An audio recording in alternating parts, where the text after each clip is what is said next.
একটু নেড়ে নিই। ডিমের মতন দেখা যাচ্ছে কিন্তু ওটা ডিম না।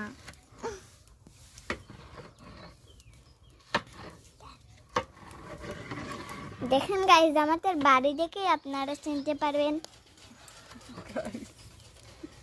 আসসালামু আলাইকুম গাইস, আমরা রান্না করতে লাগে গরুর একটু মতন, বুঝেছেন? এটা আমাদের নিয়ম। তো গাইস, এটা কাউকে দিলে তাই বমি করতে করতে মরে যাবে। একটা কথা শুনে তো প্রথমে আমরা ঢেকে নিলাম এটা। দেখি একটু, আমরা একটু চেখে নিলাম। দেখেন গাইস কেমন।